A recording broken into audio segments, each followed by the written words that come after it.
Hello, everybody. I'm Bill Rabinowitz, along with, Joey Kaufman. and we are here outside the Woody on it's a fall-like Tuesday, right? I mean, it's kind of chilly out here.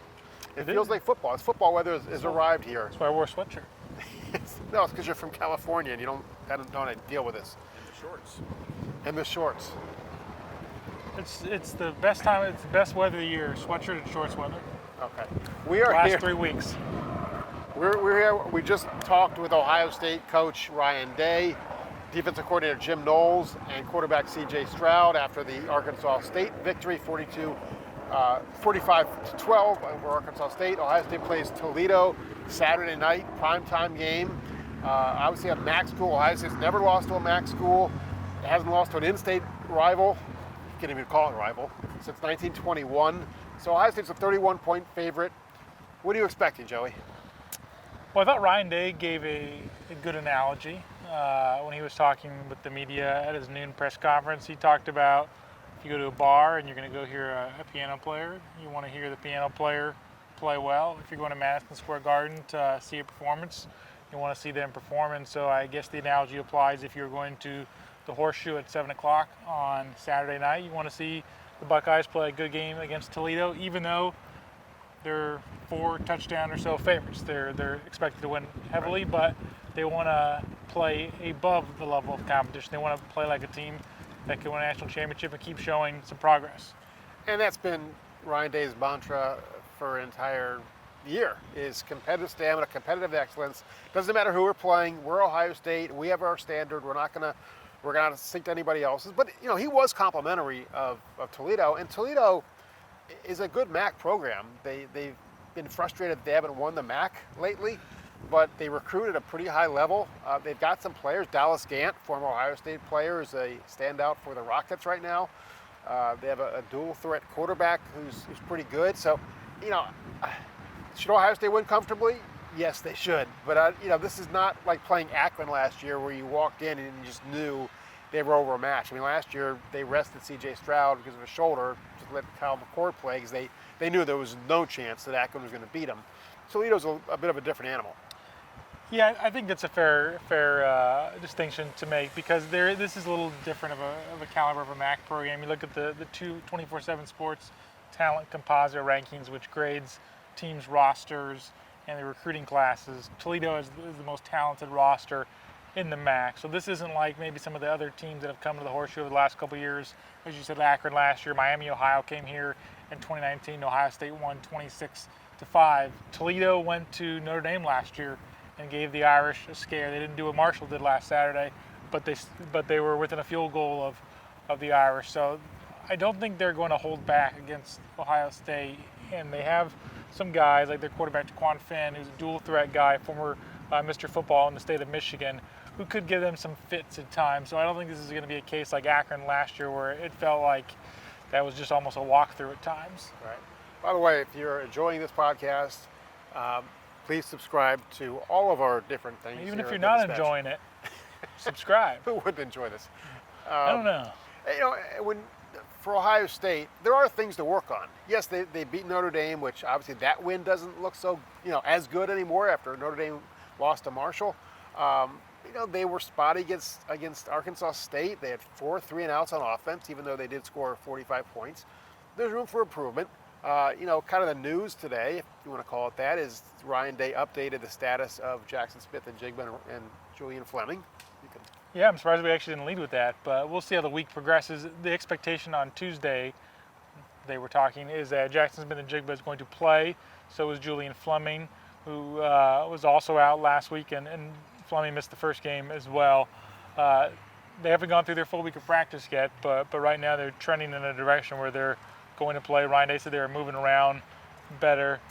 Again, we'll see as the week unfolds, and they've expressed some caution that they don't want to play either of those guys unless they're 100%, but that's encouraging news for the Buckeyes. And the same goes with defensive tackle Mike Hall. Ryan Day said that's an encouraging situation as well. He's been one of their most disruptive defenders, 5 tackles for a loss this year, and then in the third quarter against Arkansas State last Saturday, got some medical attention. Looked like maybe one of his shoulders was hurt. Trainers were looking at his left shoulder area. Ryan Day said the prognosis is encouraging for him, so he doesn't look like he's going to miss any time. Right. For Ohio State, I think one of the priorities has got to be cutting down on the penalties. They have 160 yards in penalties. That's 117th out of 131 teams in the country, and that's just unacceptable. I mean, look, penalties are going to happen, and some penalties are much more forgivable than others. If you're being aggressive and that happens, but roughing penalties on sportsmanlike conduct penalties, and there have been several of those. That's the stuff that Ryan Day really has no tolerance for. I think the real frustration with the penalties too, when they were playing Arkansas State, is they just gift wrapped them some yards where it looked like they were going to get off the field on a punt. It's Terraja Mitchell gets called for leaping over the pile, and Arkansas State gets a first down. Denzel Burke commits a pass interference penalty, another first down for Arkansas State. It was, I think, a 56-yard drive, and 30 of those were Ohio State penalty yards. So Ohio State had more penalty yards on the drive than Arkansas State had total yards of offense. You don't want to let a team like that hang around. And I think for Ohio State, too, the important thing when you're playing a team like Toledo is this is the opportunity really for guys who are lower in your depth chart, your second string, your third string. You want to get them a lot of reps in this game, and I think you want to have this game cleaned up, and you're up big at halftime. So in the third quarter, you can start getting Kyle McCord some playing time. He didn't really get a series until the fourth quarter, and they didn't have him do all that much. He did the swing pass to Down Hayden, handed the ball off. Didn't really get to let it rip downfield, but that's because he's not going in the game into the fourth quarter. If he goes into the third quarter, it's a little different. So they held Arkansas State without a touchdown last week, but they kept kicking field goals. I don't think they were up as to the comfortable enough margin where they wanted to maybe empty the bench. And this was interesting too. Ryan Day on Saturday characterized the defense as bend but don't break.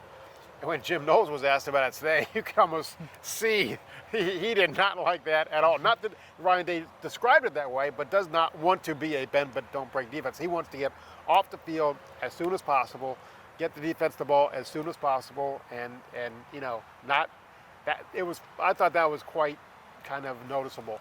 Yeah, and I kind of get it. I think he said he has this aggressiveness to his defense. Yeah. And he says, too, his job as the defensive coordinator and for this defense is to get the offense the ball back, get the offense the ball back as quickly as possible. There's not really any purpose for them to just let the other team have a 6-minute drive and milk clock. I mean, they want to get off the field on third down and get the ball back to C.J. Stroud and let those guys cook. Because, I mean, that's why he was hired. I mean, his aggressive defense, he's going to cause havoc in the backfield and get off the field on third down. Every down the defense plays is a down the offense is not playing.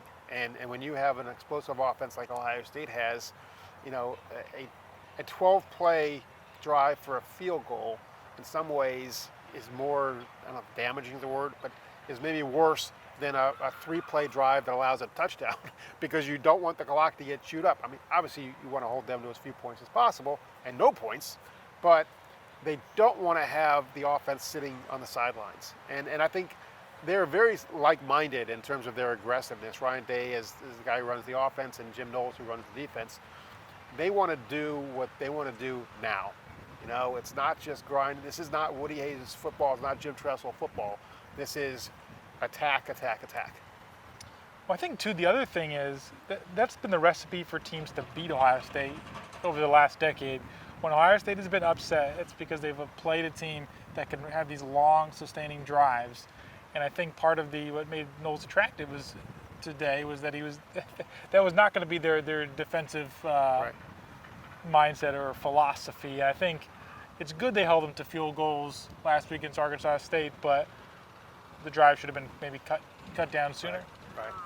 Well, we will have much more to say later in the week, and of course after the game on Saturday. Thank you very much for watching.